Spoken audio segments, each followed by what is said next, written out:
Oh yeah, Cashapp.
Oh yeah, Cashapp.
Good afternoon. Good morning, actually. Couple things. Elephant in the room. It's been a minute since I've been on the tube. A couple things I want to share with you. This feels so weird. I promise. I don't remember the last time I made a video. Probably weeks ago at this point. Just came back from Keesler Air Force Base. 7 level. Got a lot of questions on what 7 level is. So to kind of first, before I even get to that, I want to talk about the experience of being back at Keesler. Almost 5 years to the date since tech school originally. Um, interesting stuff being back in the environment. Something comparable to being back at Lackland, especially in regards to the turbulence I experienced the first initial go around. It's different. It's different being back in environments like that where you more or less suffered, perceivably. Um, I wasn't happy being there at Keesler. Obviously, being in a training environment, curfews, final forms, marching everywhere, sweating through your uniform, like going to class, sitting in class for 8 hours, then sweating again, going home. 3 showers are probably necessary throughout the day, but you only got one or two. It was different. The PT every morning, I loved, and I tell you, I loved walking past the airmen doing PT while I was going into the Triangle Gym just to work out on my own, headphones on, vibing out, what have you. Interesting experience being back there. Again, 5 years, almost to probably to the month of being back there. I got there October something, and of course, I just left there. I was there in October, so interesting stuff there. The base hasn't changed much. The area hasn't changed much. The ocean is still brownish in nature, and it should be blue. So obviously, we're upset about that, but we deal with it. We adapt. You understand? So yeah, Keesler. Luckily enough, I was able to have one of my friends from tech school, one of my actual classmates. She was there as well. Also, one of my coworkers from Andrews when I was stationed there. I was there as well. So it was dope having those type of people to kind of reassimilate back into the environment so temporarily. I was only there for like nine class days, a total of like 2 weeks or so. So interesting stuff. They look the same. They haven't changed, obviously. Shout out Spire, shout out Palmer. But we passed. We passed. And just to touch on 7 level. So first of all, what is 7 level? 7 level. So that there are upgrade training you must accomplish throughout your career. So there's 3 level. So you start off with 0. You start with nothing. Basic training. You have no experience. You have no skills whatsoever in your career field. You have 3 level. You have 5 level, 7 level, and 9 level. 9 superintendent. You probably have no context on what that is, what they actually be doing. Probably just grading EPRs. 7 level office is what I just went through, where you're just kind of honing your skills. You're not really learning anything new, although we did learn some new things. But it's things that you've heard of before, things you've seen before, things you've probably dealt with before, but you're just kind of sharpening your skills. 5 level is what formerly known as CDCs. Not every career field still has CDCs.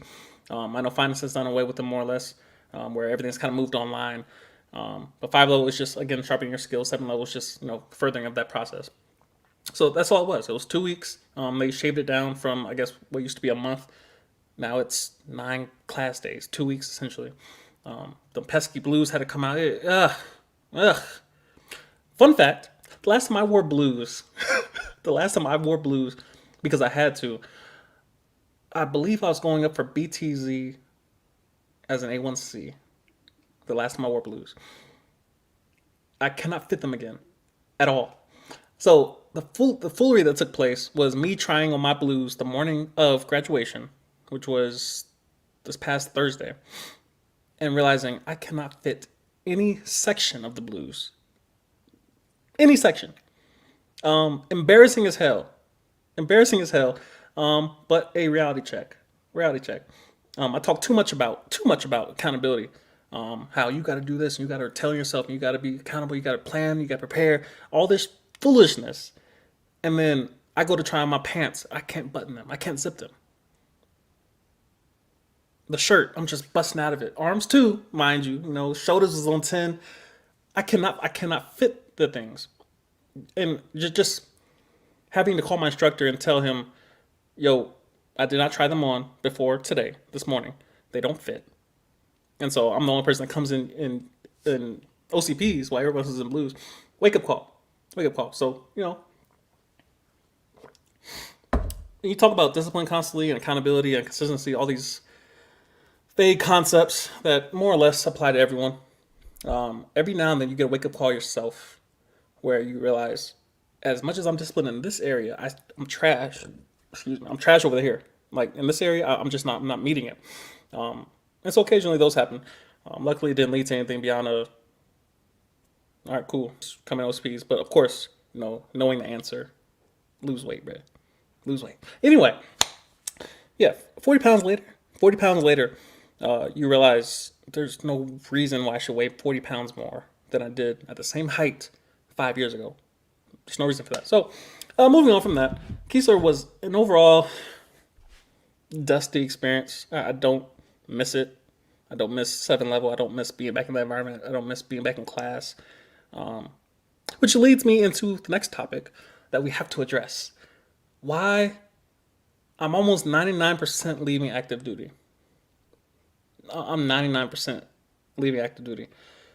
Here's the issue about active duty and the Stockholm syndrome that you tend to develop upon just having the first thought of leaving this environment. I talk constantly when I was A1C, when I was at Andrews.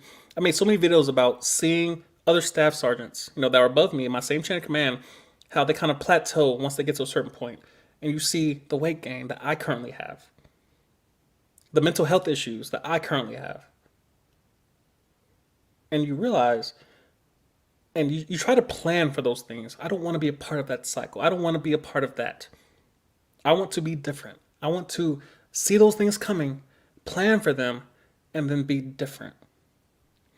Well, it seems as if I've fallen into the same trap that so many others have fallen into.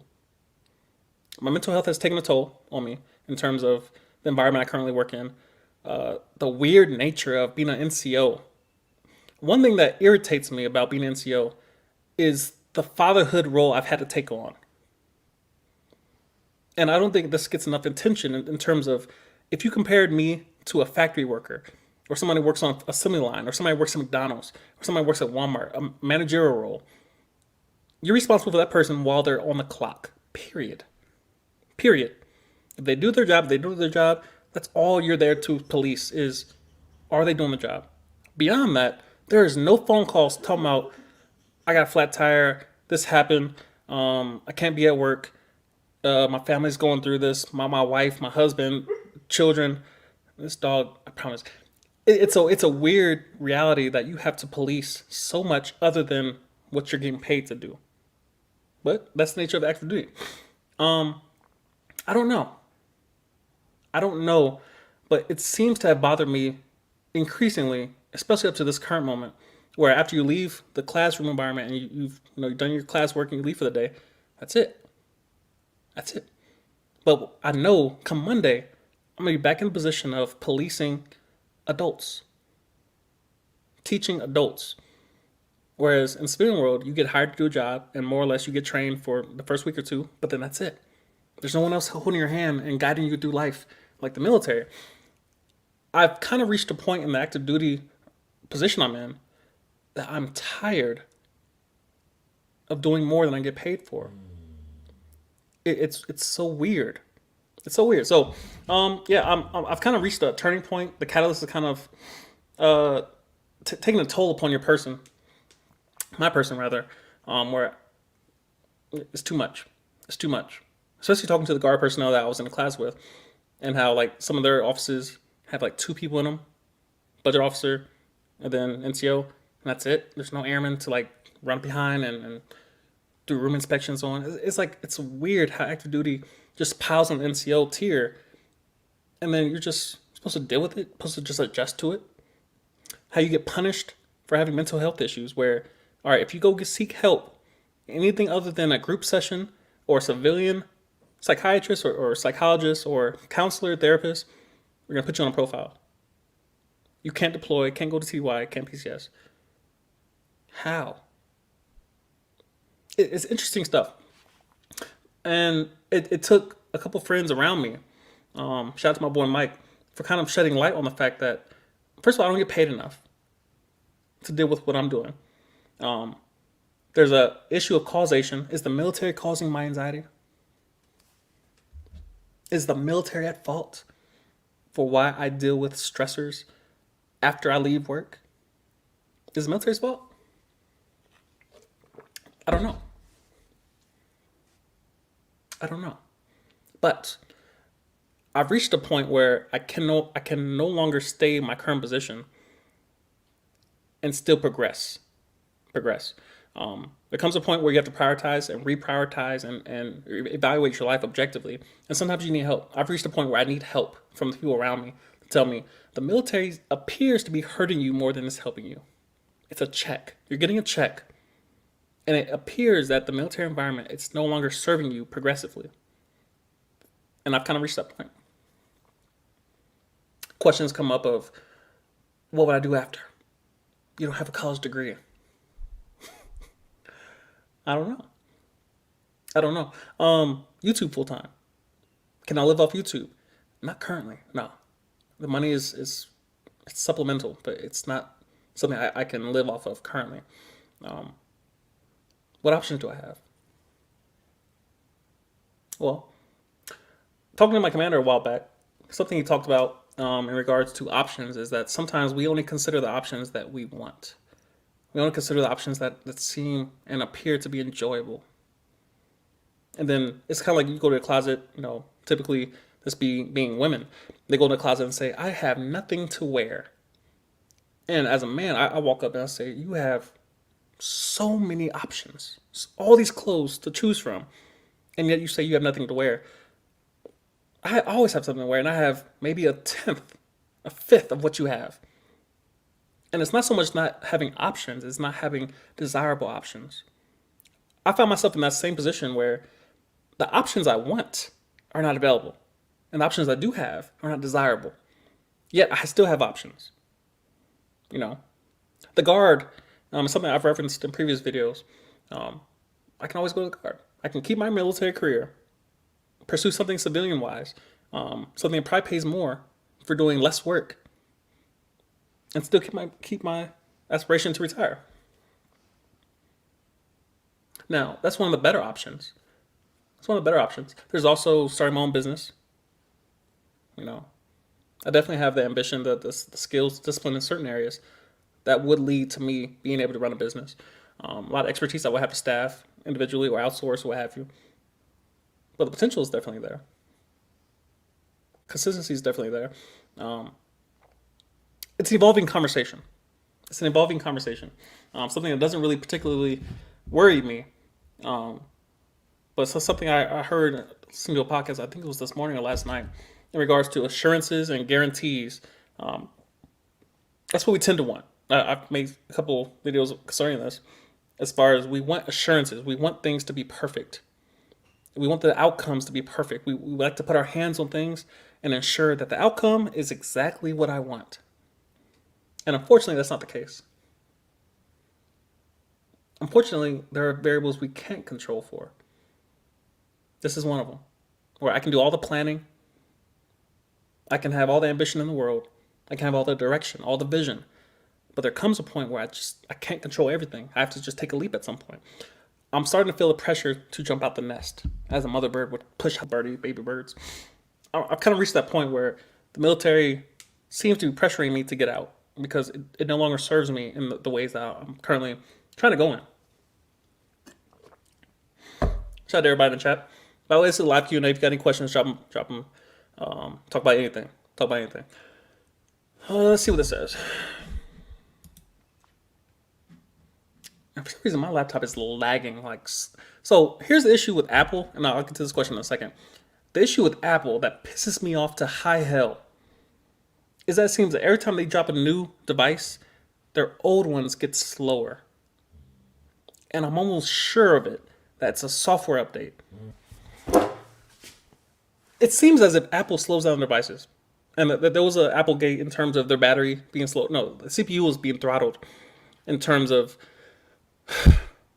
they wanted to ensure that the battery lasted longer. So they throttled down their CPUs. And I'm like, no, leave my stuff alone, bro. My laptop seems to be doing the same thing. They just released the M1, the M1 Max, M1 Pro. New silicon for their devices.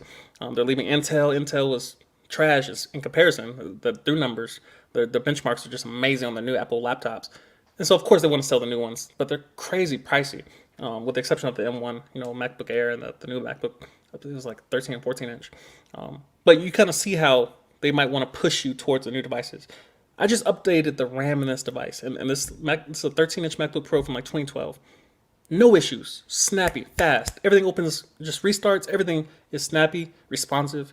And all of a sudden, today, right now, everything's lagging. Everything's slow.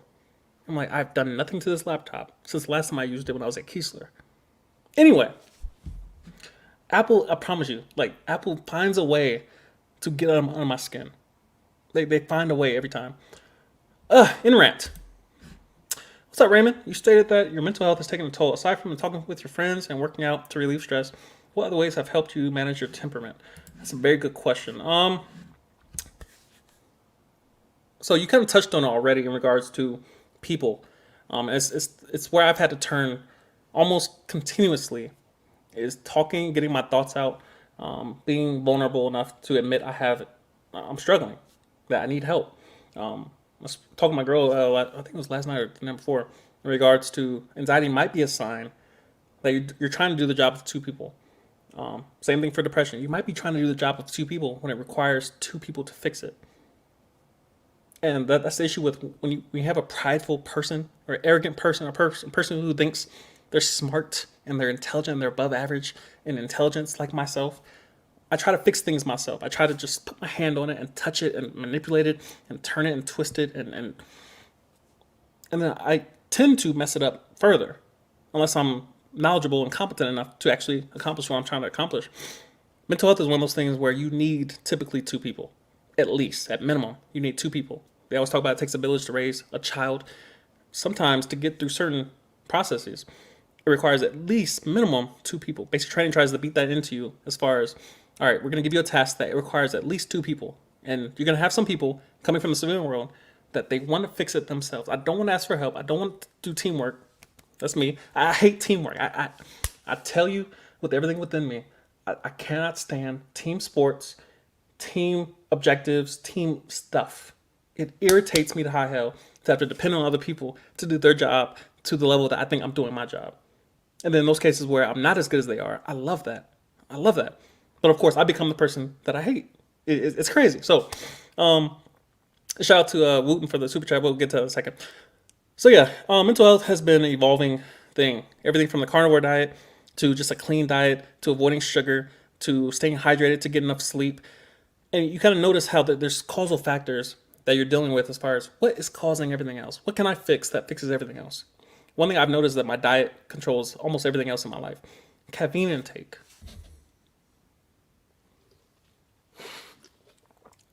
Realizing that if I drink too much past a certain time in the day, it's going to affect my sleep, which is going to affect the next day. I'll be more irritated. I'll be on edge if I don't sleep as well, due to humidity, or due to room temperature, or just the time I went to bed. I had to have having the TV on, having too many lights on, having any lights on. All these variables that you try to account for, and you try to follow the third and fourth and fifth order of effects as far as what is this causing to go negatively the next day. Those things I try to control for. But the main thing that something I'll be addressing proactively when I get back to Canada, because I haven't actually been back in the area yet, is actually getting professional help, regardless of consequences, regardless of cross-training, regardless of my ambition professionally. Getting professional help and letting that be all that it is. Stop trying to fix things 2 and 3 and 4 goals at once. The easiest way to derail someone from their goal is to give them an extra goal. Give them 2 goals. Give them anything else to focus on besides what they're trying to accomplish. That's how you derail someone. You say, all right, I know you're trying to reach that destination. Let's go here too. It's going to slow you down at the bare minimum. You might be able to do both, but the quality at which you can do both goes down. It's like me trying to do a live stream and play a video game at the same time. This is not obviously we got stream. Bad example. The point is, do one thing at a time. Do one thing at a time. So, yeah, there's so many ways to address mental health because there's so many things that feed into it. The body feeds into it in terms of what you feed yourself. Working out, the therapeutic effects of working out are off the charts. They're crazy valuable. Being able to get that aggression out and have it be anti-fragile in nature. It benefits me to be aggressive, playing sports, being competitive. Things that kind of fall into my genetic makeup are necessary, especially when it comes to dealing with something as vital and primitive, if you will, such as mental health. So there's no direct answer in terms of how to address it, but things I've addressed personally has been talking.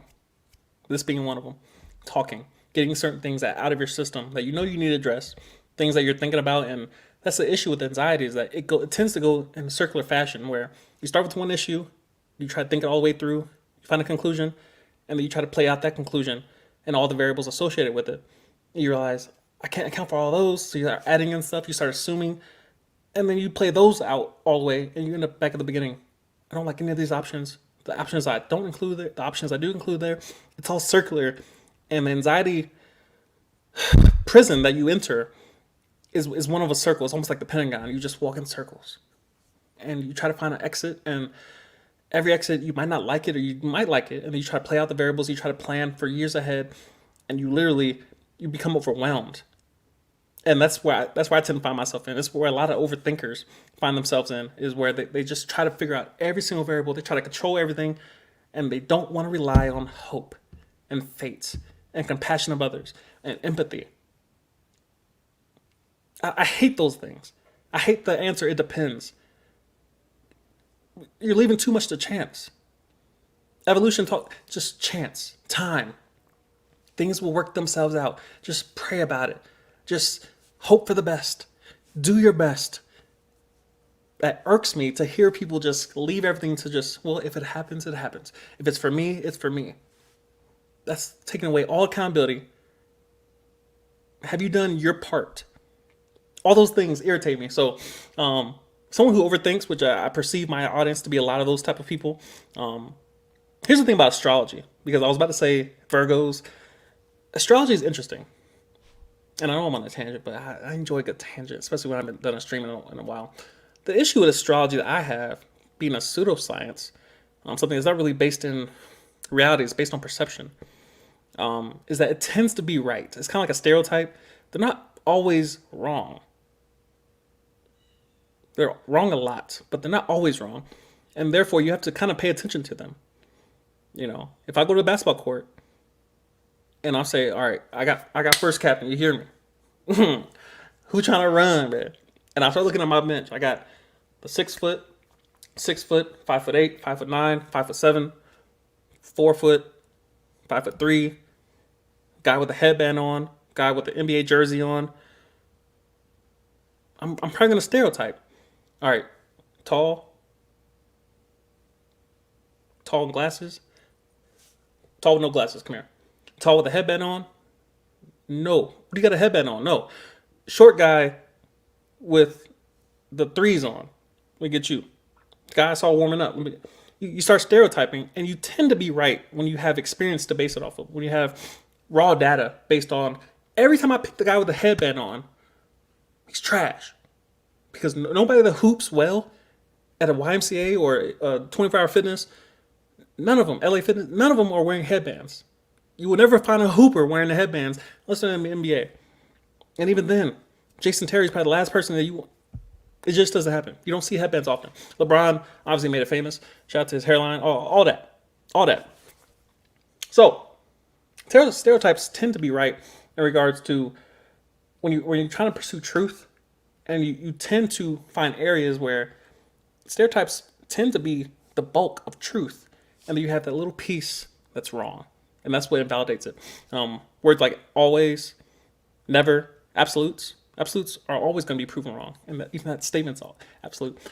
Absolutes tend to be proven wrong. Anyway, that's a enjoyable tangent. I'm not sure where it was going, but sometimes you just got to talk. And the rest happens. Good question though. In regards to mental health, it's a constant evolvement. It's constant evolution, if you will. The process never ends. You're not working towards a goal. You're working towards improvement, progress. It's kind of like temperament. It's kind of like having bad habits. You're not working to completely alleviate it. I can have the most cleanest diet in the world, but at some point, I'm still going to have a craving. And so what I'm working on is how do I respond to the craving? Not trying to remove the craving. You know, I believe the Buddhists, they speak about how desire, you're trying to eliminate desire, in your religious pursuits. You're trying to eliminate desire. Desire's not going to go away. Desire will not go away. how you respond to desires. I just came from a casino-ridden town. There's just casinos everywhere. Keesler, Biloxi, Mississippi, Gulfport, Mississippi, D'Iberville, Mississippi, casinos everywhere. I wasn't tempted. Why? I just don't care. I've lost $50 total in my lifetime in terms of, in one setting. That was the last time. No, that was back in high school. I'm like, you'll get me twice. No, you got me. I take $20 in there. Once I lose it, I'm done. And that's how I've addressed casinos. This time, I didn't go at all. I went to casinos. I didn't go gamble. I walked past the tables, no temptation. I went to the buffets. You hear me? I went to casinos. You hear me? So yeah, mental health is something that you progress towards. You never get there. You never be perfect. But you're constantly going in that same direction, and you check your direction. Direction matters more than speed. As long as my direction is proper and appropriate, then that's the path we stay on. So, great question. AB asks, do they have childcare on base or programs that help you off base? Yes. Something called the CDC Childcare Development Center. It's essentially a military childcare center where you can bring your children. It tends to be packed depending on your base, depending on the region you're in. Where, you might be waiting lists associated with that program. But yeah, they tend to be swamped just because everybody got kids, multiple kids, and everybody wants the convenience of being able to go right on base, drop your kids off, go right down the street, go to work, get off work, go right down the street, pick your kids up. It's hella convenient until they're, school age. So yeah, those are always available. You have off-base facilities as well that you can pursue. You might have to pay out of pocket. Where I'm not sure you pay on base. You might have to pay something on base. I'm not sure the price is associated with that. But yeah, those are available. So check those out. What is your advice on staying positive in the lowest point of life? What is your advice on staying positive in the lowest point of life? Allow me to speak on my hatred of optimism. I'm a lover of the dark poets. Those who always had quite a bleak view of the world. Almost depressing in nature, almost just pessimistic, just woe is everyone at some point. Death is upon us, and it just awaits for you to make the first mistake. I'm a lover of dark comedy, of dark writings, dark poets, the writers of the 20th century, the 19th century, just people that just beware. Well, they tend to be right. When I walk into a room, I assume everyone's a serial killer. Everyone. And then I work backwards. All right, you're not a serial killer. Cool. But by doing so, it keeps me alive longer. That's the point of being pessimistic. You're probably going to be wrong a lot, but when you're right, you're going to survive. Those who are optimistic and just, I'm going to ride my bike across the Middle East, and everyone's kind and human beings and the kindness of the world and the troops and just, we just love people and hippies and cold brew and knittings and hats and beanies. Those people, no. When they're wrong once, it's over. They can't afford to be wrong more than once. Because the first time they're wrong, they take an L, and it's usually fatal. People that go to war on the front lines, they have to have a certain level of respect and fear for their enemies. If not, they die first. Optimists, when they go to war, they die first.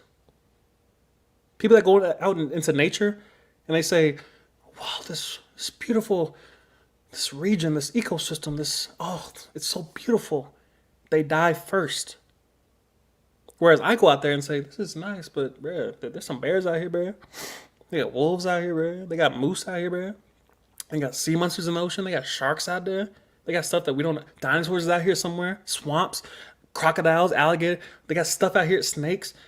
I'm going to survive. I'm going to outlive everyone around me that's just, oh my God, it's so beautiful. Those people irritate me. So in regards to your question, I had to get that out. In regards to your question, I don't think that staying positive is the answer in those situations. When you're at your lowest point, I think reality, being a realist, is the option. Because sometimes you need to be in touch with reality more so than the good feelings associated with positivity and optimism. It's kind of like if I'm about to die and they keep telling me, bro, you have type 2 diabetes, stop eating sugar. And I say, well, things are going to work out, and you just got to believe, and be body positive, and your body's it knows what it's doing, and I can be healthy at an exorbitant weight, and my BMI is just it's 85. It doesn't matter.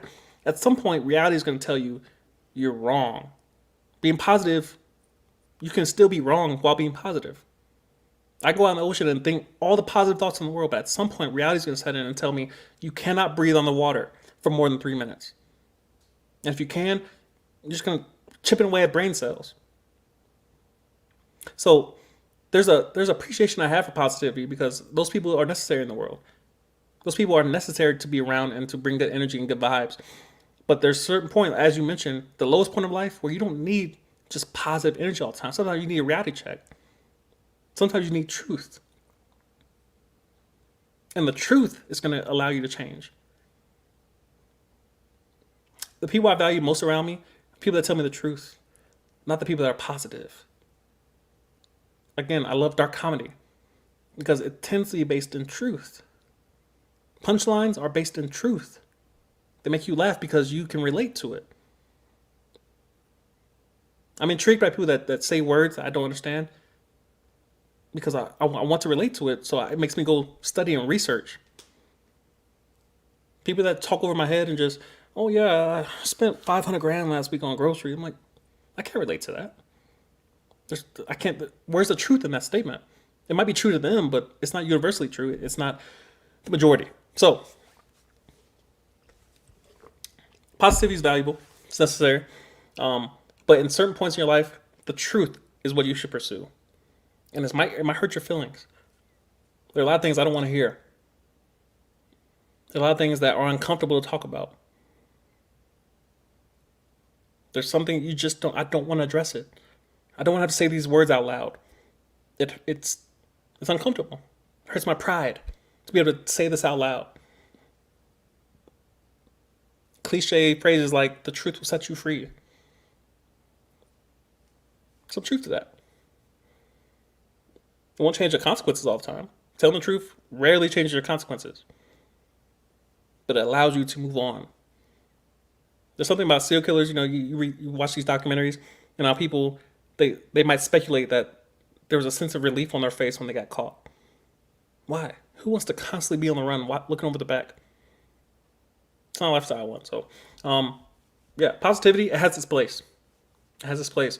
But sometimes at the lowest point of your life, you need truth. You need someone to be honest with you and say, if you want to change your life, this is what you need to do. And it may hurt your feelings, but if you're able to hear that, if you can get past tone, if you can get past delivery, sometimes delivery matters. But sometimes content takes precedent over delivery. And you have to be able to tell them apart and say, all right, in this moment, I need to hear the content. The content matters. So there's that. Question. Shout out to my boy Wooten. Appreciate meeting you at one of my influences at Triangle Gym since following my life has changed. Next Tuesday session, just like your journey is joint based. Andrew, what you going to Andrews, man? Go back to watch your old biz. And that's what's up. So shout out to Wooten. He also got the super chat in here. Appreciate the love. So my boy Wooten, ran into him at Triangle Gym in the squat rack trying to put some work in. And he approached and said it was good. I was trying to meet with him while I was there, and time just gets away with you, or gets away from you rather. But yeah, Wooten, just meeting people in person. And again, I'm not sure how to put this into words, but I find it so weird and so awe-inspiring at times, where people know you but you don't know them, and to kind of hear how you can change someone's life through something like this, where I'm just sitting here talking and getting my thoughts out and speculating and conjecturing, if that's the proper phraseology or phrasing. But to hear somebody's life can be changed because of what I think is amazing to me. It's amazing to me. So shout out to Wooten, dope individual. He's on CQ. I saw him the other night on Snap. Dope dude. So yeah, we'll definitely be linking up on the side. Chat, get some things out. Andrews is dope environment. When I tell you I miss being stationed at Andrews. Not Andrews itself, not the mission itself, not the job itself, but the environment, the area. I miss DC. I miss DC. I'm not sure if you're going to the 316th or the 11th. Either way, I got people over there. So you'll probably definitely link up with them. But yeah, cool environment. Take advantage of it. DC, I got a ton of contacts out there. So we'll definitely be talking to get you locked in and tapped into the environment. But yeah, congratulations on that. What else we got here, Brad? Wadner. I see. Teachers have it similar. They do way more and don't get paid for it, like taking papers home to grade. That's facts. Teachers are probably the most underpaid demographic that I've come across in my 29 years. Teachers. I don't know how they do it. I was a school bus driver, and it's so interesting to have to deal with all these different kids from different families all at once. And it's your job to manage all these different personalities and upbringings and lack thereof and lack of discipline or too much discipline. And how do you account for all those things at 30 grand a year? It's crazy. But yeah, teachers definitely underpaid. I'm not sure what can be done about that from a federal level or from a state government level. Something has to be done. You understand? Something has to be done. And so maybe we can get a big old GoFundMe started for everybody who's a teacher. But I don't know. It definitely sucks to have a passion for something that doesn't pay well. It definitely sucks to have a passion for something that does not pay well, because this world seems to be going up in price. Everything just goes up in price. Everything. Food is at an all-time high, and electronics just seem, cell phones just keep going up, and internet and electricity, and it costs money to live in this world. That's why I pursue essentialism, and I don't really care so much about having a lot of stuff. I just want quality stuff, and it costs money, and I have to manage money, and manage it better, or I have to make more, which is the current position I find myself in, is that I don't like how much I'm getting paid currently. Also, I have to manage what I do get paid. I have to manage it. So that's the evolving conversation, evolving process that I'm currently in, is doing better with what I have. Doing better. So Daryl Green, you see me, man. You see me. Yeah, it's been a minute. Mystery Man. My guy. Thoughts on interracial relationships. This is an interesting conversation, being that I'm currently in one. I'm not going to get too deep into this. I'll probably save that for Patreon or members only, something of that nature. Interracial relationships are different. They're different. I don't think they're too different. I don't think they're as different as people say they are. You have a huge demographic of people that think they're evil and that they're, out to destroy your culture, your past, that they automatically just kind of do away with your history. That's not how that works. My skin is different. Granted. Got it. My history is different. My culture is different. The issue with a lot of African Americans is that we realize that we're just the last people to be enslaved. But if you go back throughout history, slavery has been a thing for thousands of years. It's a scoreboard reference. Who won? Because, again, if you go back throughout history, whoever lost the war took an L. And it wasn't just for that moment.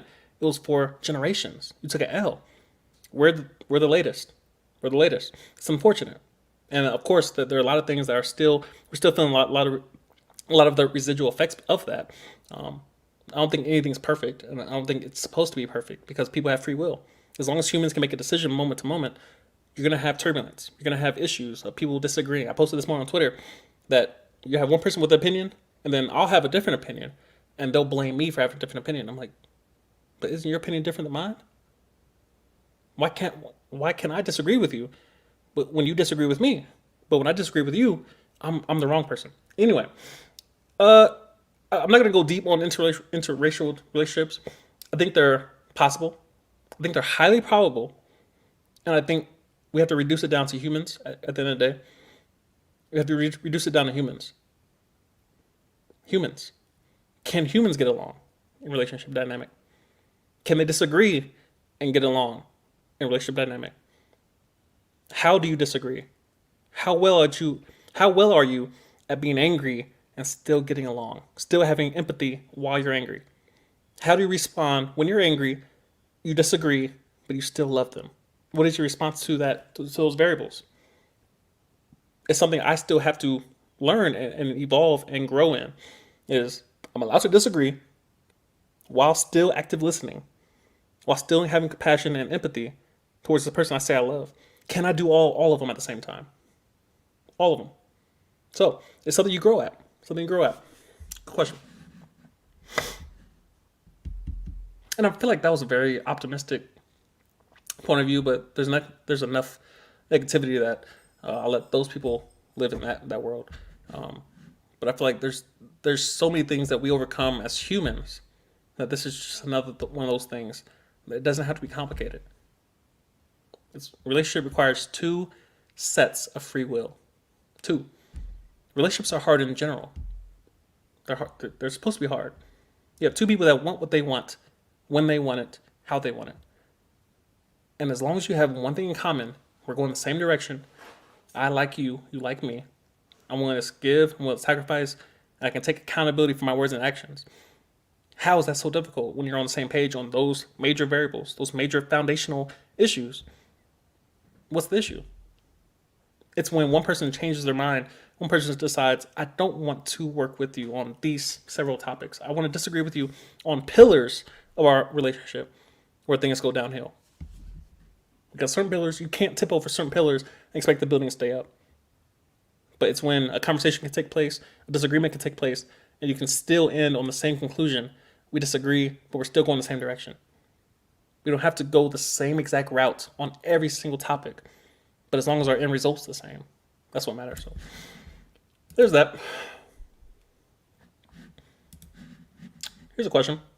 Crazy link. Raymond, I know that you say that you don't like teamwork, but that what makes you a leader to rely on other people because you cannot do everything. I'll reread that for clarity purposes. I know that you say that you don't like teamwork, but that what makes you a leader to rely on other people because you cannot do everything. I'm not sure I understand the question, mainly due to the phrasing. I'm going to try to paraphrase it in different ways that I might understand it properly. So if I don't like teamwork, how can I lead people that I have to rely on in certain circumstances? Is what I'm going to gather from that. Well, self-awareness comes first, in my opinion. If you can be self-aware to realize that you struggle at certain things, that's the first step, is realizing the house is on fire. Now what do? We call somebody. Do we leave the house? Do we run? Do we grab the dogs? How do you address variables, stimuli? That's the first step, is realizing you're weak in a certain area. Not that you're wrong, but in a given environment, there's a set way of doing it. There's rules of engagement. In the military environment, teamwork is foundational. It's foundational. There's checks and balances in finance. I can't do one process start to finish all the way through. There's going to be two other people at least, or three other people that got to put their hand on it for checks and balance purposes. We're dealing with money, taxpayer dollars. I can't be the only person that touches a document from the commitment phase all the way through obligation, all the way through execution. I can't be the only person that touches it. That's not how that works. So I need help. We have data audit every single morning of, did this document see multiple eyeballs? Or was it just your eyeballs? Did you budget review it and obligate it and certify it? That's not how that works, sir. So it's not so much what I like to do, it's what I have to do. Realizing, all right, there's my comfort and then there's my responsibilities, my obligations. What am I required to do in this situation to be successful? In the military, you have to keep the two separate. I don't feel comfortable in doing this. I have to do this to be successful in this environment. If I want to stay in this environment, I have to adapt. I have to assimilate. If I don't, I get removed. There's something called failure to adapt in the military. You mainly see it in the beginning of career where first couple of weeks, first couple of months, first couple of years, this person is failing to adapt to a military lifestyle.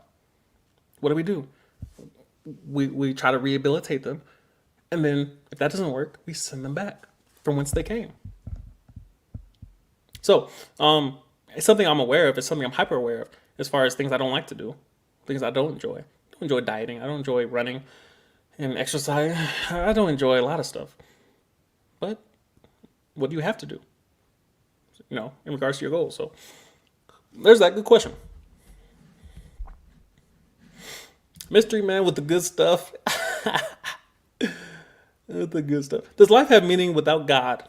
Can life be meaningful without God and without eternity?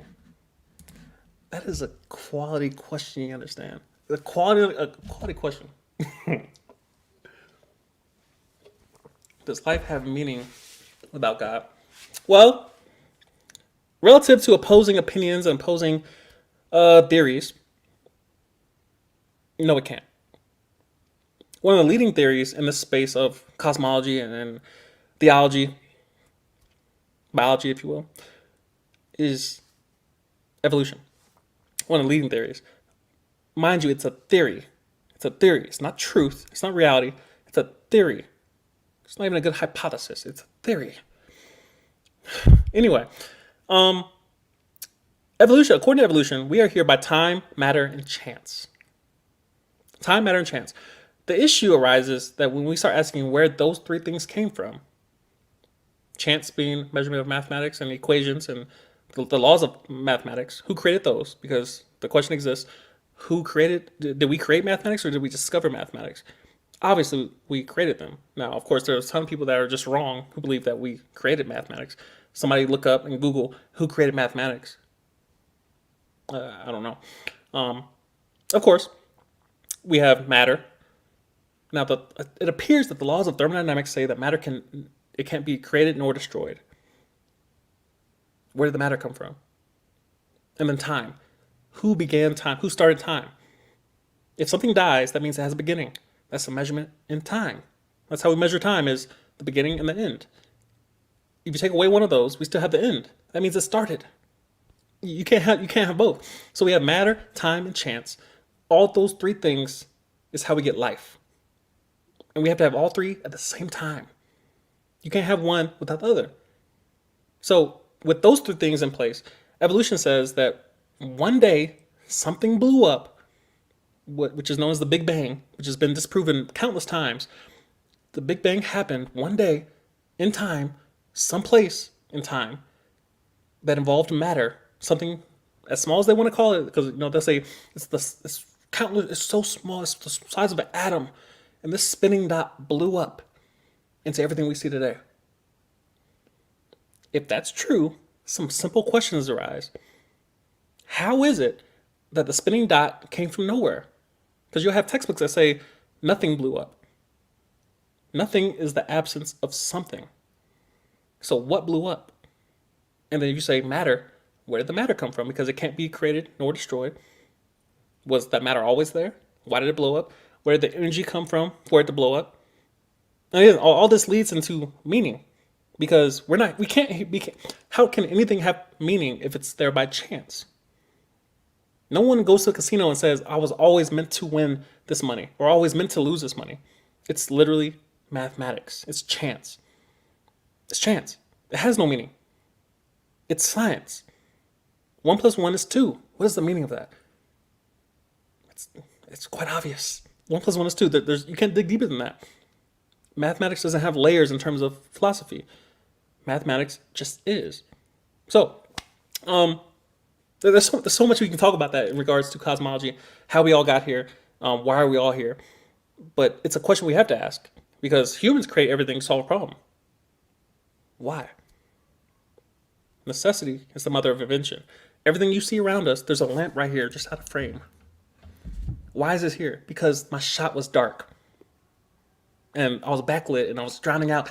I need some light. This lamp was created to emit light. It was there to solve a problem. It replaced candles. It replaced fire. We just can't have fire burning everywhere. Fireplaces were built to accommodate fire. Lamps were built to replace fire. We still have fire. You get the point. We create things to solve problems. So why is it that the human is here by chance, but everything we create is here intentionally? Why is it that we can fly at the speed of sound, but nothing else on the face of the planet can? No other organism can fly at the speed of sound. Why is it that humans can dive to the deepest part of the ocean and then come back to land and breathe air? But no other organism that is currently down there or currently on land can do that. Simple questions. How do we create music? by acknowledging the reality that music is ran by laws. But how did music evolve? How did math evolve? Did science evolve itself? Or is science a measurement of what currently intends to happen most of the time? How did time begin? All the evidence that again, we all perceive because we have to interpret the science, but all the evidence from my studying points to humans having a purpose of being here. Purpose. Death defines life. If we're all going to die one day, that means everything we're doing now should have some type of meaning, purpose, something. To me, my meaning is relationship and solving a problem for a person or a group of persons. That's the purpose of human being. That's the meaning of human life, is to solve problems for other people. You have the best career in your life, but you're not getting fulfillment from that. Go do something else. Go do something else. Because you should be getting something. Your purpose on this planet is to solve a problem for a person or a group of persons. I'm living in my purpose currently by doing this. Somebody's going to have, they're going to receive some type of benefit from watching this, hopefully. So, in regards to your first question, because again, you pointed to God. God created us, is my opinion. It's my theory. It's my hypothesis. And there seems to be there seems to be evidence that intelligence creates intelligence. Intelligence creates things, people, and stuff, and nouns. Things that are created come from intelligence. Name something that exists on the earth that did not come from intent of intelligence. Nature? Why is there order in nature? Is the question. There's so many layers of this that simple questions just point you back to God. So it is my opinion that life does not have meaning without God. Otherwise, what is the purpose of suffering? Why is there pain? Why do good people, perceivably, relatively, suffer? Why do good people die of cancer? Is there any meaning behind that, or is it just suffering? The issue with atheists, the issue with people that don't believe in God, is that they will use suffering as the reason of, well, if there's an all-loving and powerful God, then why is there suffering? And my question is, let's say you're right. Let's say the atheist is right. There is no God. There's no higher power. The suffering is still there. You did not solve anything by removing God. You removed the hope. That's it. The suffering is still there. So by inserting a higher power, a higher purpose, you realize there's a reason for that. Perfect example would be the vaccine, which we dare not speak of. We dare not talk about. But as children, we all got vaccines. We all got shots. Chicken pox, measles, all these things. Flu shots. Why is it that a parent knows best than a child? Because they have a better view and perspective of the world based off experience, lived experience. The child is getting the shot and saying, why is my parent allowing this doctor to insert this needle upon my person? Why is that allowable? Why are they allowing them to inflict pain upon me? And the parent knows this is going to help prevent this. And despite all the many different opinions, we're not here to talk about the opinions on vaccines and all that stuff. But you get the point. The parent knows if I give them this should help prevent this. And so this temporary pain prevents long-term pain. That's kind of the point. So if you look at the pain of human suffering, obviously there's a ton of variables you can't account for, like cancer and genocide and all these things that are clearly evil. And evil? How do you have evil without good? That's a question that atheists struggle to answer. How is it that you can have evil on this planet, and then you say, well, that's evil? As opposed to what? Good. What's the ultimate evil? Suffering? Death? Torture? What's the opposing side? Love. Kindness. Empathy. Who put the spectrum in place? Who created that? How do we have evil and good? How do we measure the difference between those things? We need a moral law. How do we get a moral law? It can't be from a human. Look at the laws of the actual physical world. We have legal laws. Who writes those? Humans. Well, are you saying that a human gets to write the moral law? A single human, a group of humans gets to say, this is right and wrong. Killing is wrong. Stealing is wrong. Are those opinions? What happens when those humans die? Do those laws stay in place? Do we get to change them? Is next week, are we going to legalize murder? I don't know. But it can't be a human that comes up with a moral law. It has to be someone outside of us, outside of time, outside of matter, and outside of chance. That means it can't be a human. So, to answer your question directly, because we took the long way around, life cannot have meaning without God. It can't, by definition. Can life be meaningful without God and without eternity? Eternity is a ongoing equation that we try to measure for, but it's a measure of nothing. Eternity is a measure of everything and nothing. We don't know how long it is. It's endless. It's timeless, which means eternity doesn't exist in the physical world. It exists outside of it, which brings in a worldview of where do we go when we die? And of course, that's the ongoing conversation of, do we come back reincarnated? Is that all? Do we just lay in the dirt forever and just decompose and nothing else happens? But of course, the question that I bring up, where does the mind go when we die? Because the mind is separate from the brain. They're not the same thing. The brain is physical. The mind is not physical. Like information is not physical. Like music is not physical. Like mathematics. Like the law of thermodynamics. They're not physical. They're written down, but it's information. Language is not physical. I'm communicating through non-physical means. The hardware is here, but the software is not. The software is not physical. So it's an ongoing conversation of, where does the mind go when we die? Speculate, conjecture. It goes to heaven or hell, or it goes to a middle ground of nothingness. I don't know. Ongoing conversation. Great questions. Thoughts on the Manosphere, says Mystery Man. Another good question. Something I've had to address with the Manosphere is whether or not it's accurate. I would share with you that I've taken the red pill, a pill that is quite dangerous in nature as it relates to truth. You wake up to what things are and how you perceive them and how you react to them and your upbringing and how they, you may have been predisposed to certain tendencies. But the Manosphere particularly, it tends to be accurate and inaccurate at certain moments, where there tends to be a lot of emotion at times, and then there's logic and too much logic, and then there's not enough emotion. It's quite easy to get caught up in everything and nothing. Everything is true, and the world's out to get me. The opposite sex out to get me. The same sex out to get me. And then, what is actually true? I've had to address a lot of the teachings subconsciously in my own mind of the red pill and say, where does this content fit in my life? Every theory should be evidence-based. Every theory. All these parallel universe theories and the Oort cloud, where there's a cloud of comets that's just constantly producing comets. Nobody's ever seen the Oort cloud. It's a mathematical equation. The Oort cloud does not exist according to the scientific method. The Manosphere, the red pill, does not exist according to the scientific method. Now, there's certain areas of truth. Again, we talked about stereotypes earlier, how you can see certain pieces of truth and say, how does this correlate to my reality? Is this always true? Is this a tendency? Is this a law?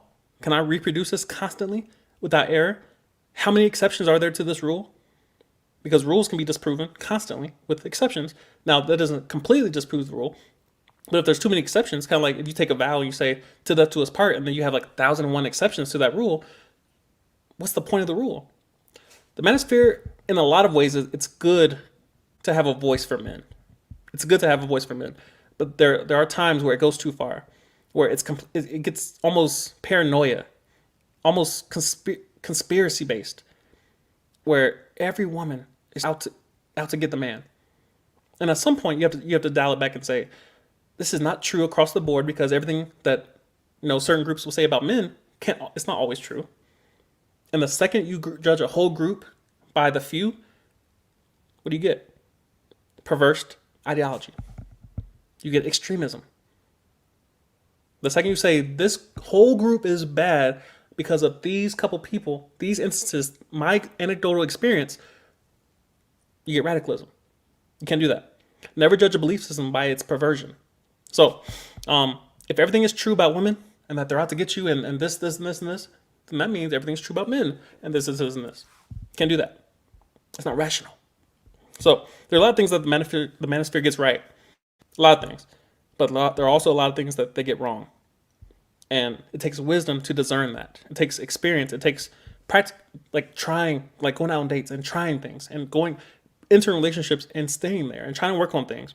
Starting with accountability and saying, what is my role as a man? What is my job how do I enter the world and accomplish my purpose? And without your accountability in place, everything else goes wrong. Everything else goes wrong. So that's my little short take. We'll probably get into that a little bit further. I'm going to take a quick little break and I will be back. Say what's good.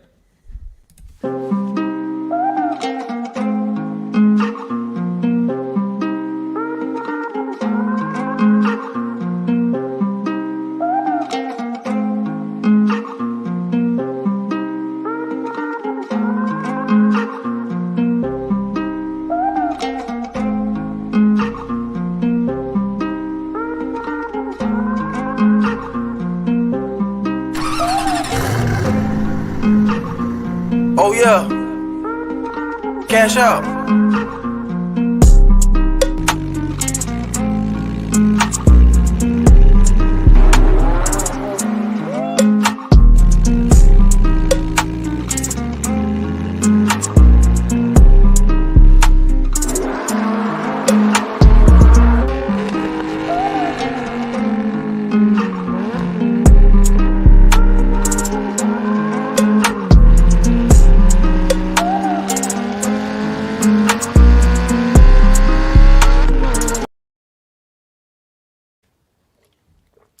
All right. Hopefully get some more of these questions dealt with.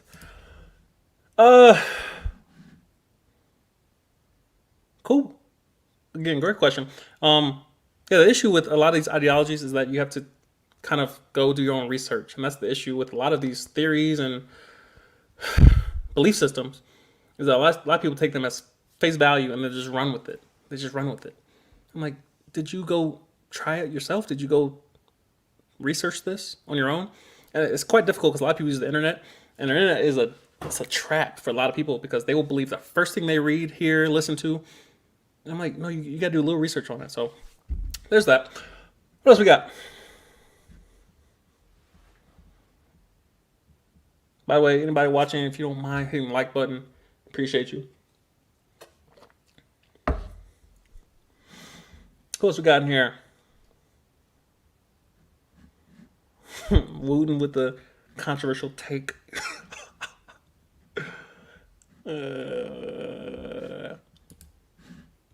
Charles Radiant asks, do you know anything about physical medicine job? The physical medicine job. And there, of course, I have not seen a single video on that job. I do not.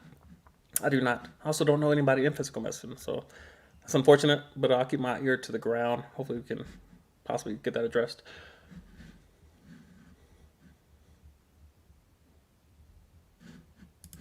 Livid asks, aren't you originally from New York, tri-state area? No, I'm not. I'm from upstate New York. But I am from the state of New York, so for all you New York, I'm from New York police, be disrespectful. Make sure the NYPD, Port Authority Police, MTA Police, and New Jersey Police are hiring and accepting applications. Would you consider joining? I slightly and very briefly considered being a police officer. Not so much to be like the person on the beat, like going around and stick them up and pulling people over. I want to be a detective. But of course, it's something you promote into. It's not something you just come in as a detective. In most cases, at least from my knowledge.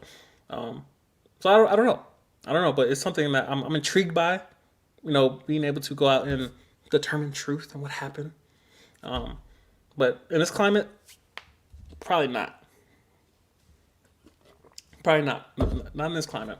Police officers have a very difficult job, and at certain moments, things go south, and again, it goes back to the theory of blaming one entire group for the sins of the few. If that's true, then we can look at any demographic of people and say, let's look at the few people that do wrong and judge all of them by it. If we're going to do that with police officers, we got to do it with everybody. So it's a thin line of trying to determine truth and hopefully get justice in certain moments where it's necessary. But yeah, to answer your question, I don't know. I don't know about especially that region. I'm not trying to be a New York cop. I'll probably go like to a rich neighborhood and just drink coffee and eat donuts. But we'll see. OnlyFans is making an appearance. We're not going to address that. You love my skin. Interesting. Interesting. I appreciate you. It seems as if we might have to end up blocking people upon this live stream. Shout out Alicia in the chat. Mystery Man asks, "What is your definition of success?" So as of late, the term success disgusts me. You understand? It disgusts me. Almost as much as the term deserve, settle. Uh, ugh. It's almost gross at this point. Mainly because it's just kind of been muddied with all these different experts on how to achieve success when it has not been defined, especially in the way that you've asked. It has to be defined first. If it's not defined, it means nothing. Success, first of all, is a concept relative to your goal, relative to goal setting. It's purely it's a concept. You set a goal, and then if you reach it, you're successful. Progress can also be measured with success, but typically the goal defines success. So if I say my goal is to do a live stream for an hour straight, I've achieved success in that area. If my goal is to get 1 million subscribers, I have not been successful yet in regards to that goal. So simply put, success is relative to your goal. Whatever your goal is, if you achieve it, if you don't achieve it, that's how you measure success in a binary fashion. You either do or you don't. I don't believe in moral victories. Ugh, it just disgusts me. 8th place trophies, 9th place. You were the second to last finisher of the race, and we just no. You win or you lose. The world tells you straight up, you're a winner, you're a loser. And based off that, you can determine a healthy path of pursuing what you want. Because if Instagram is telling you what success is, you're going to just run into mental health issues. Trust me. Trust me.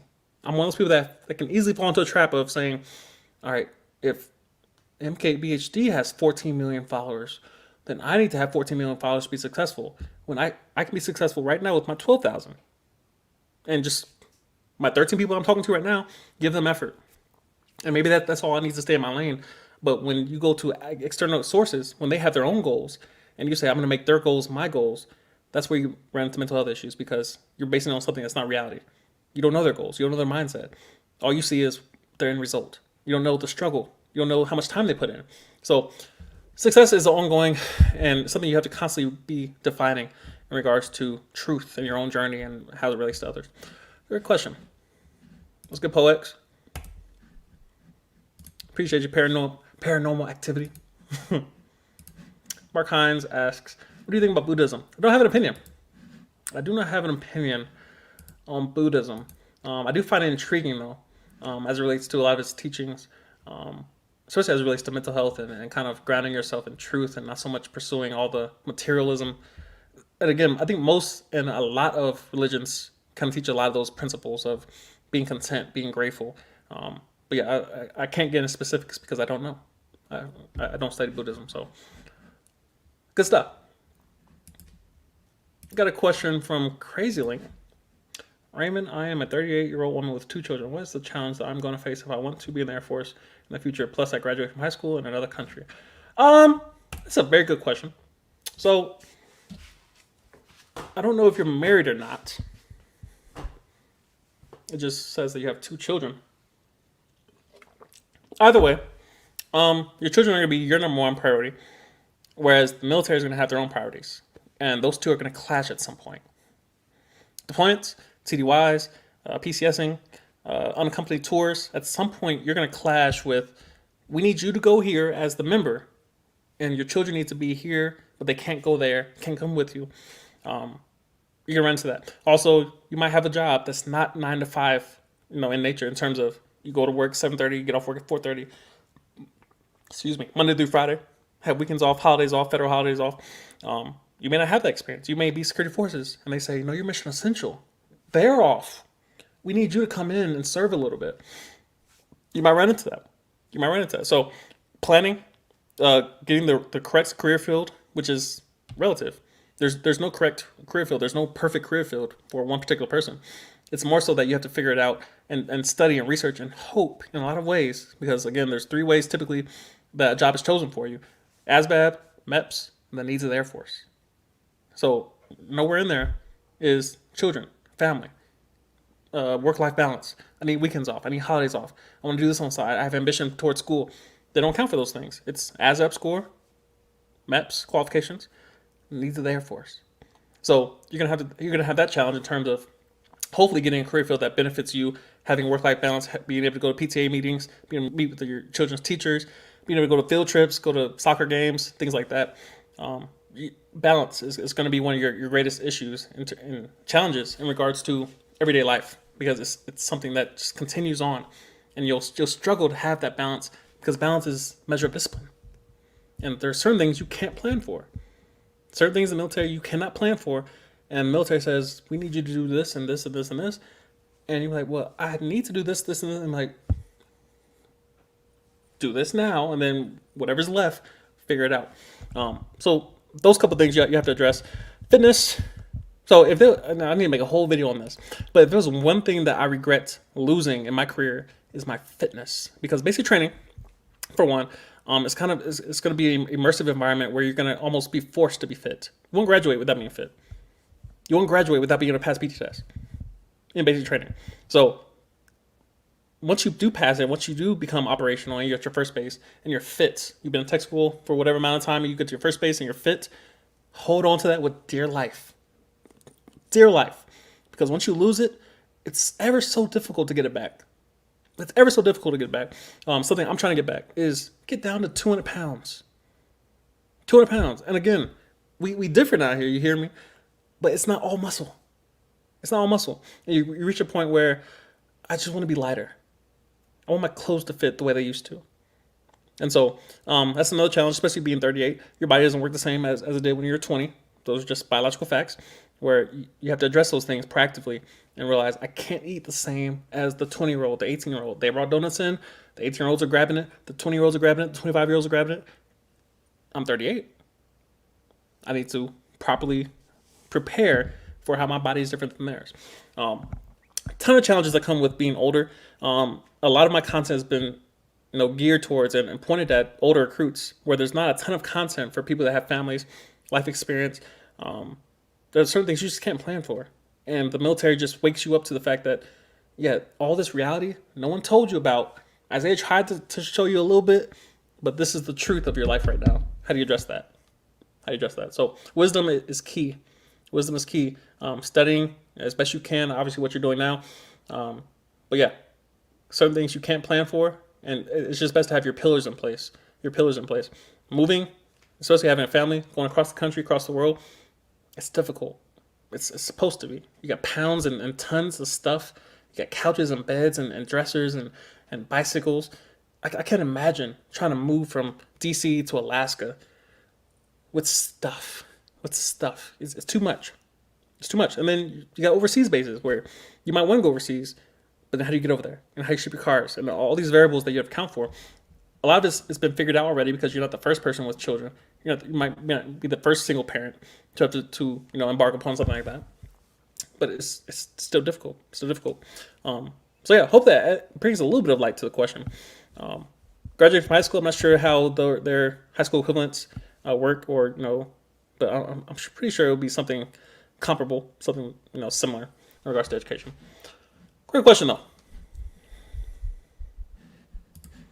Livid asks, I know you have numerous videos on this topic, but as of today, would I be able to join the Air Force with a GED and 0 college credits? I asked because I received a bunch of different answers.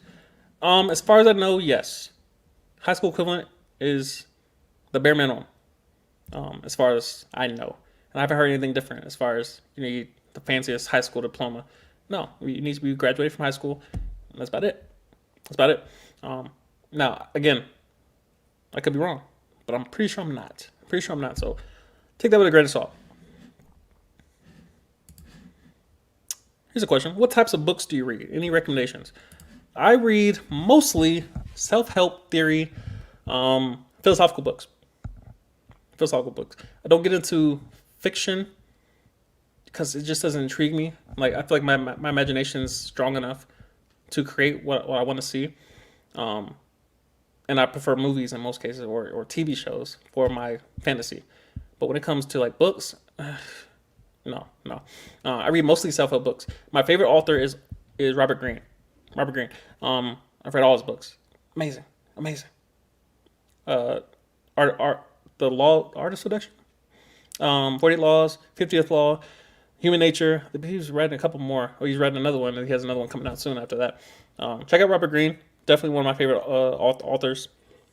As it relates to understanding human nature, our tendencies, our wants, our desires, how they correspond to reality, and how we pursue those different things. Amazing, amazing writer, amazing writer. But yeah, I will start with Robert Greene. If you like this channel, you'll probably love Robert Greene because I do. Anyway, great question.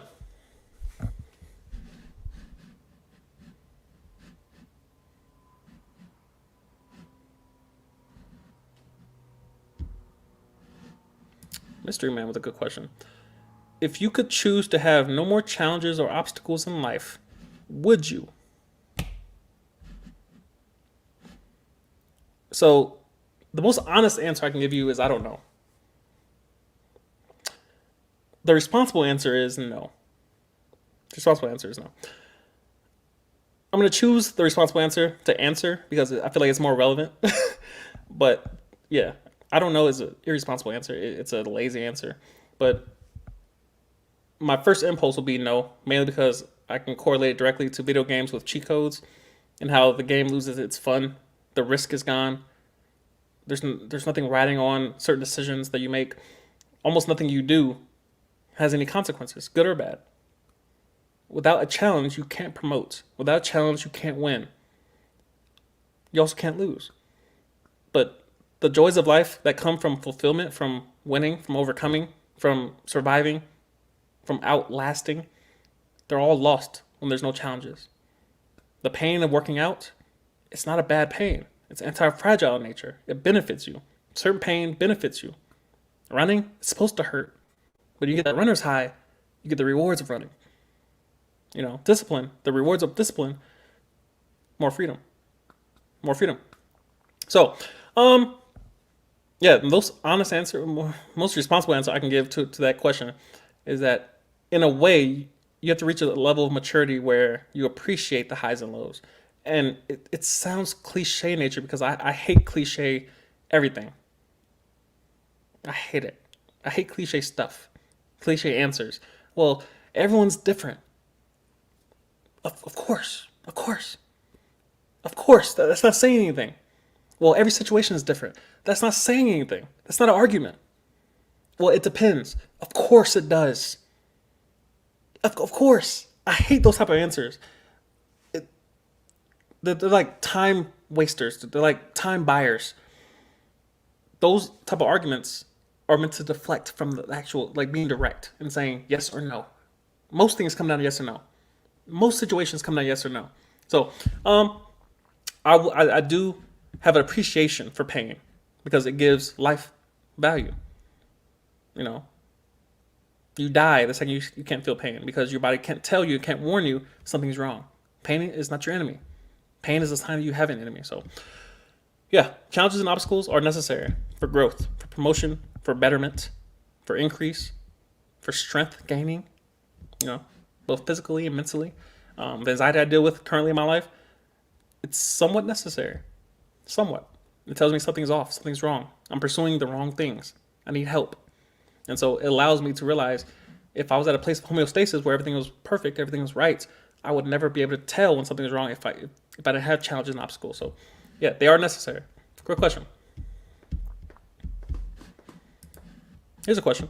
What is your view on finance and relationships? Should men contribute 50% and women contribute 50%? I just got a relationship with a man who used me for money and gave me only empty promises.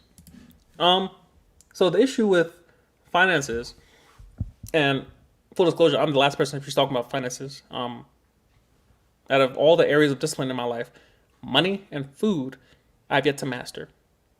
It's one thing to have the right answer. It's another thing to do the right answer.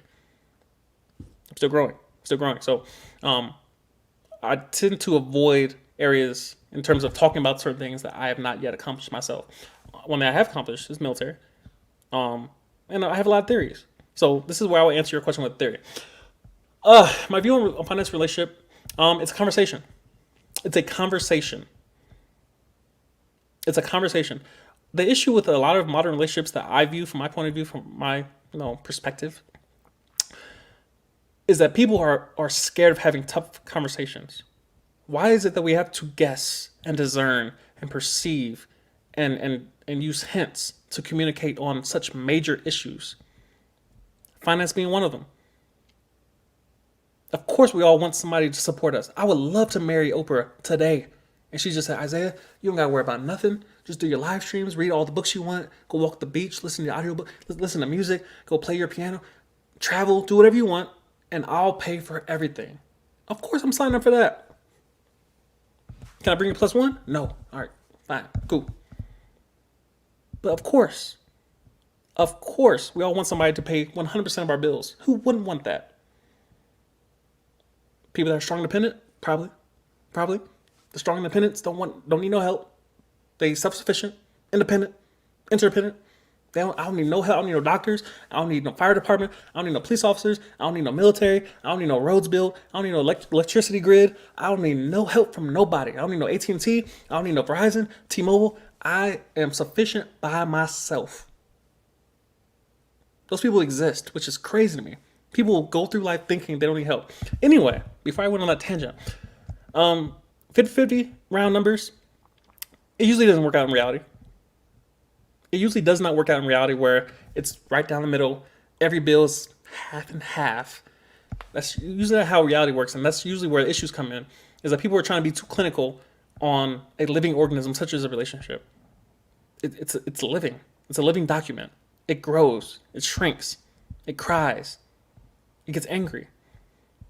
The issue comes about where we can't adjust. We can't adapt. And we want, you pay 50%. I pay 50%. I work out every day. I eat lettuce. You eat steak because you're a man. You eat salad and breadsticks and chili. And I'll no. The issue, again, so let's take marriage vows for instance. Whereas for sickness and health, for richer or for poor, to death do us part. No one wants to practice those things. If we enter a relationship thinking this is going to be perfect and nothing's going to change, everybody's going to pay their own bills, whatever they eat and consume and create, they pay for themselves, and I don't need help, they don't need help, and I'm going to give them no grace and mercy, they're going to give me no grace and mercy, and we're all just going to be responsible individuals who happen to like each other, your relationship is going to continue to fail. They will continue to fail. Again, it's just my theory. I don't see a world where 50-50, like those exact numbers down to the penny, are effective anywhere. It sounds stressful. It sounds annoying. Of, hey, that's my penny. That's your bill. You didn't pay your half of the light. No, it's a discussion. It's an evolving discussion. And of course, the foundation should be built on the willingness to give, the willingness to sacrifice, the willingness to take accountability. Those three things undergird all the major conversations that need to take place. If you're not willing to help the other person when they're on their lowest point, you don't deserve to be in a relationship. And I hate that word deserve, but it's comparable to the situation. There are going to be moments where it's not going to be 50-50 and the other person has to help the other person. If you're not willing to do that, if you're not willing to be present in those moments where the other person is not on 10, they're not operating on all 10 cylinders, all 8 cylinders, all 12 cylinders in that single moment, why are you in a relationship? Just be an individual. Just sleep around. Just be casual. Be by yourself. But relationships require two people who are willing to give to the other person without expectation. Just give. To be accountable, to sacrifice for the other person. And then they do it for you. So 50-50, down to paying for dates and paying for meals. It's too much. It's too much. The man's supposed to pay for everything. Cool. The woman's supposed to pay for everything. Oh, wait. No, we don't do that. It's too much. Stay single. If those small little things, I'm telling you, Imagine every part of your life trying to be 50-50 in it. All right, it's your turn to be pleasured. Now it's my turn to be pleasured. And we got to stop watch. We got to stop clock. All right, we're going to pleasure each other for 2 hours straight. You get 1 hour. I get 1 hour. And don't you go over and don't you go under. And it's too much. It's too robotic. Relationships do not work that way. They don't work that way. They should be based off pillars of compassion, empathy, things that you can't measure, quantify. So that's a long, ongoing conversation. It's something you hear the talking points constantly of who's going to pay for the first date, who's going to pay for the date. Do we go Dutch? Do we pay half? Do we split the check? Stay single. Stay single. If you don't want to pay for the other person to eat food, stay single. It's too much. But yeah, that's the more direct answer to a lot of those questions that just kind of they're ongoing. Have the conversation up front. Be direct. I don't want to have to pay for another grown human being. Say that.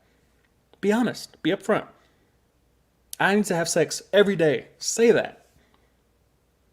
Give the other person a chance to say no. Is my philosophy, personal philosophy. Be honest. Be upfront. Be direct, and give the other person a chance to walk away, to say no. If they walk away, at least you were upfront. But if you're gonna beat around the bush and guess and hint and, well, I really wanted this, but I didn't want to add. Stay single then. But relationships are meant to be hard. They're difficult because there's two different people that are joining as one. Somebody has to sacrifice, which means both of y'all have to sacrifice. So, short answer to a long question, or short answer, whatever. Mystery man. In your opinion, what is the most beautiful place in the world? Probably New York City. I'll take that back. Beautiful place, probably anywhere near, or I mean, based on my experience, I would say Florida, Miami. I don't know. Anywhere near ocean is my answer, because beauty tends to revolve around nature, and when you think about New York City, I don't think about beauty. I think about exploration. They're different. Great question. Christina says, I'm 23 in a serious relationship. My boyfriend doesn't want me to join. I make decent money right now. Is it worth it to join? I don't have to pay for rent or school. So, and this is where I love my evolution, my growth, because I believe I answered this question years ago. And my answer is, I took that video down because it's trash, that advice I gave. The advice I gave was just trash. This is a conversation between you and your boyfriend. My opinion, it's just perspective. It's pretty much irrelevant. There's always two sides. There's two experiences in every conversation. There's two wants in a relationship. There's two perspectives in any given moment.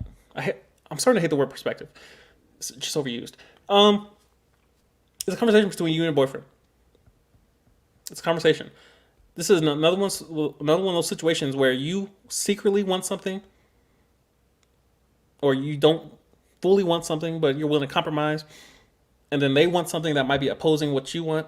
You both want two different things. Who breaks the tie? It typically is. So in a typical relationship dynamic where you have counseling, you have therapy, we have premarital counseling or divorce counseling, whatever, there's typically a third person there to break the tie. That's really the point of the mediator. The third person is, you have one person that wants something, the other person that wants something. You have another person whose only job is to be objective and to break the tie.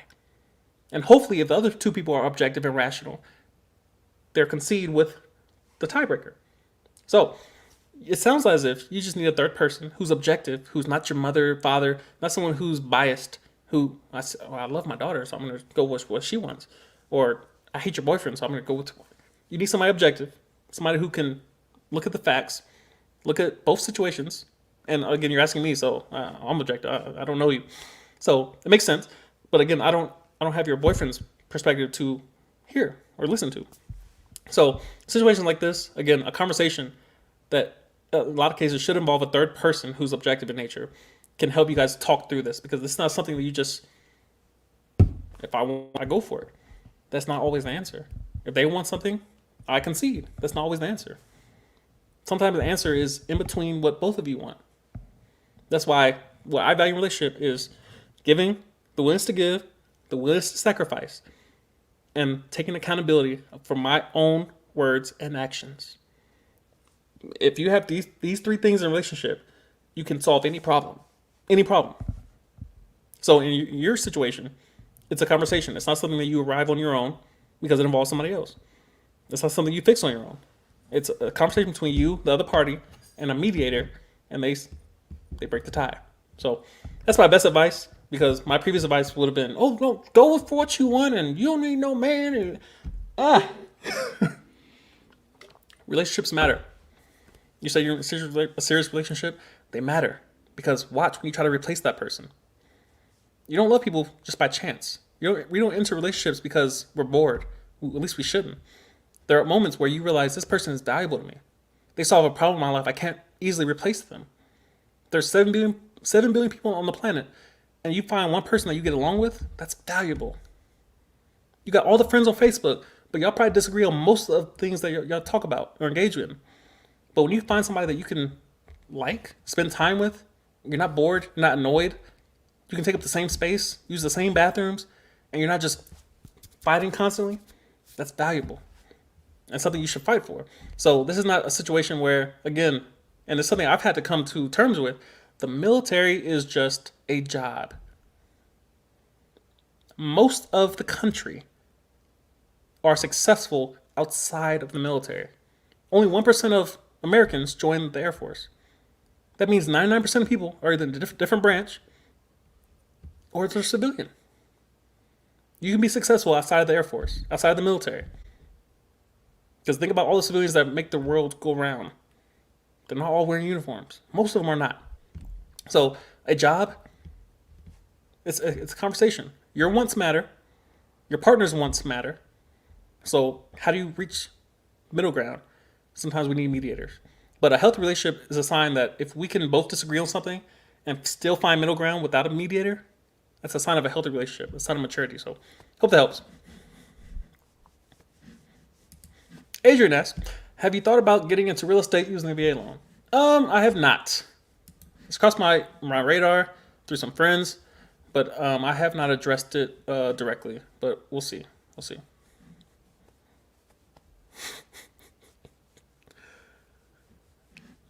Mystery Man, do you judge others by the same standards you judge yourself? If not, are you harsher or more lenient? That is a great question. I watched the video the other day sent to me by my girl Alicia.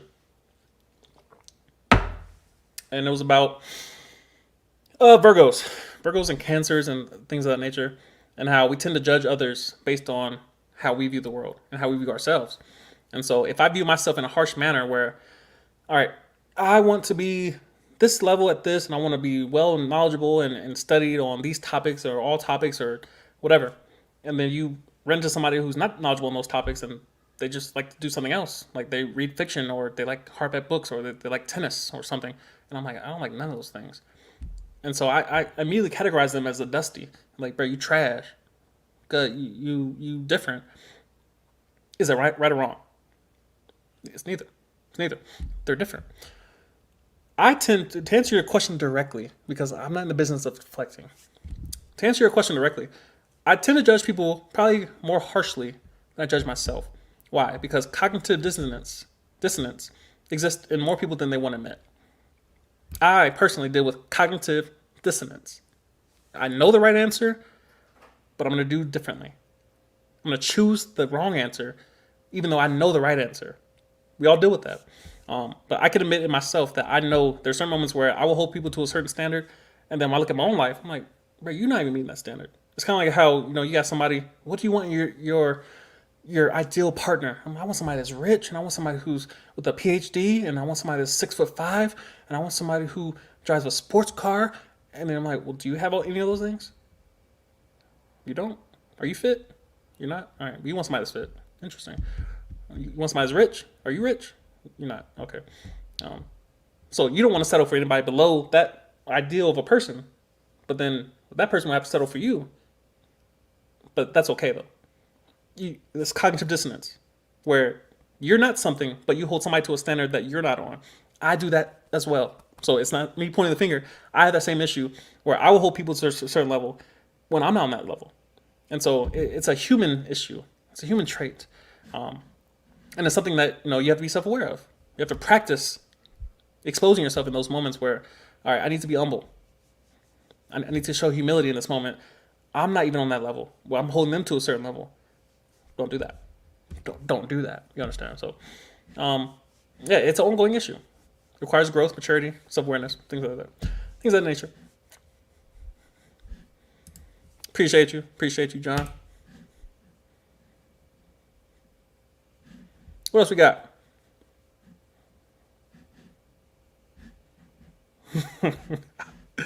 Mystery Man, what is you on, bro? Have I practiced semen retention? Yes, I have. I'm probably not gonna get too much into that, but it's something I have addressed in regards to dick discipline. It's difficult, but it pays off in great magnitudes, if you will. I'll leave it there. I've been on for almost 2 hours. It's been enjoyable getting back into the seat again. It's like an ongoing issue of like, don't I? Am I comfortable? Do I feel like doing it? Do I want to set up everything right now?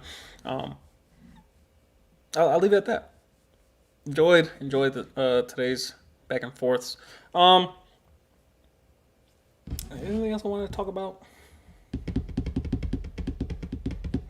Pretty much addressed everything.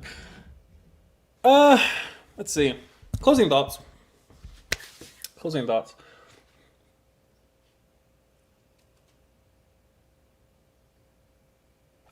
I'm finally entering a place, especially in regards to the military, where the brainwashing process that you experience in basic training, tech school, throughout your career, it does take hold of you at some point. And I'm currently in a process where I'm being unbrainwashed. That security, first of all, security is not real. It's not. Being sheltered, in a safe environment, artificial environment, relative to the way the majority of people live, the majority of Americans, where there's that risk. There's a certain amount of risk that is necessary to keep you alive. Kind of like gravity. If gravity ceases to exist, your muscles cease to exist. Think about it. If there's no gravity, muscles do not exist. If you have somebody laying in the bed, coma, or whatever, just on bed rest, if they do not activate their muscles, they lose them. It's called atrophy. Without gravity, you can't lift weights. Without gravity, you have no weight. So you need stress to grow. But also you need stress to maintain what you currently have. I think I've reached a point in the military where I just don't have the right kind of stress. Anti-fragile stress, if you will. The kind of stress that benefits you. It's present everywhere. You have to go in pursuit of it. But there comes a time where you start experiencing diminishing returns. Meaning, if I'm spending all this time here, and the most I'm getting in return is stability, you realize I need more risk. And not this kind of risk, but different risk. Different risk. I've been through that phase of my life. It's scary, to be honest with you. When I think about getting out the military, my anxiety rises. The fear of leaving where I'm currently at to go deal with a different enemy, to go to a different environment and to reassimilate and to readapt and to adjust to a whole different environment. I don't like the idea. But I realize where I'm currently at, it's not serving me anymore. People constantly ask me, are you staying in? Are you re-enlisting? Are you extending? Are you going to do 20 years? And my answer is always changing. Today, yes. Tomorrow, I don't know. Right now, I think I'm getting out.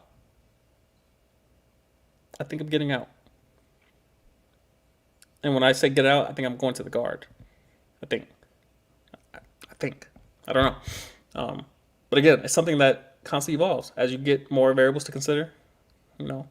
As you mature, as you find out the truth about certain things. The red pill of reality, and like this is what's true about things, and then this is what you perceive. This is all the different perspectives, but then there's the truth that exists, and you find out the truth about something, you realize, all right, well, the military is a closed system. If I stayed in the military, I still wouldn't reach my goals. That's one of the scariest thoughts. If I stayed where I'm currently at, I would not reach my goals. If I stayed where I'm currently at, I'm incapable of reaching my goals. On my own, that is. Because there's always possibility. People, side tangent, real quick. We must stop using the term, it's possible, or the phrase rather, it's possible. Literally,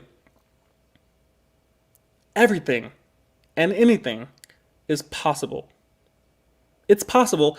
It's not an argument for anything. Unless we're talking about conspiracy, which in most cases, that's what it is. Because possibility involves everything and nothing. What most people mean is probability. It's a math equation. It's a ratio. It's a percentage. So when I think about my life, I don't think about, all right, is it possible I'm going to get in an accident? Is it possible a plane's going to hit my house? Is it possible I'll get 1 million subscribers in this one video? Is it possible that one person right now is going to donate $1 million in a super chat? Yes. To all of them. It's possible. Is it probable? No. No. That's the issue that I have with a lot of these generic and cliche sayings and phrases of just pray about it, try your best, do your best, go off into the ether, pursue your dreams, anything is possible, you can do it. That stuff gets so old when you try to compare it to reality and realize, all right, at some point you need a plan. You need direction. You need contingencies. You need legwork. You need effort, consistency, discipline. And those terms are vague. But when you go to apply those individual terms in a given moment, you realize they're not really vague. They're quite hard to apply. But you have a lot of people, especially like in the religious sectors or especially in like the motivational speaking, where it's just kind of vague stuff. It's possible you could do whatever the stuff and the things it's tiring to hear. But anyway, yeah, I'm starting to reach the conclusion that in the military, a lot of things are preached as being possible when the probability numbers are out. The jury's been back. They're already headed home. The jury says it's not probable that you'll reach your goals in this environment. It's not created for that. The military environment is not created for creators. The military environment is not created, it wasn't created for visionaries. Not in the current state it's in. It wasn't created for innovation. Otherwise, why do we have checks and balances? The military was created for a specific purpose: to defend the Constitution of the United States against foreign and domestic threats. Me coming here trying to do all this other extra stuff, it's not serving me in this environment. It's not meant to. It's not meant to. So I'll leave you with that. A lot of you who are embarking upon joining the military, I'm the last person here to discourage you from doing so. I'm just saying that my path, it seems to have come to an end in my current capacity, in my current lane that I'm in. It seems to have ended, where it's time to try something else. It seems that it's necessary. It seems that it's necessary that I change directions, I pivot. And so for you, for some of you watching, your pivot might be joining the military. It might be me 5 years ago, where I need to pivot and somebody was getting out. Don't compare yourself. Realize that we probably have different directions that we're going in. Our end results are not the same. Cross-training is still on the horizon. Still on the horizon in terms of, I don't want to do finance. And I don't plan on completely getting out. Completely in terms of, I can still go guard a reserve. But active duty seems to have ran the course. So I'll leave it at that. But I appreciate everybody watching. I appreciate y'all watching. I will be in touch. Say what's good to your boy.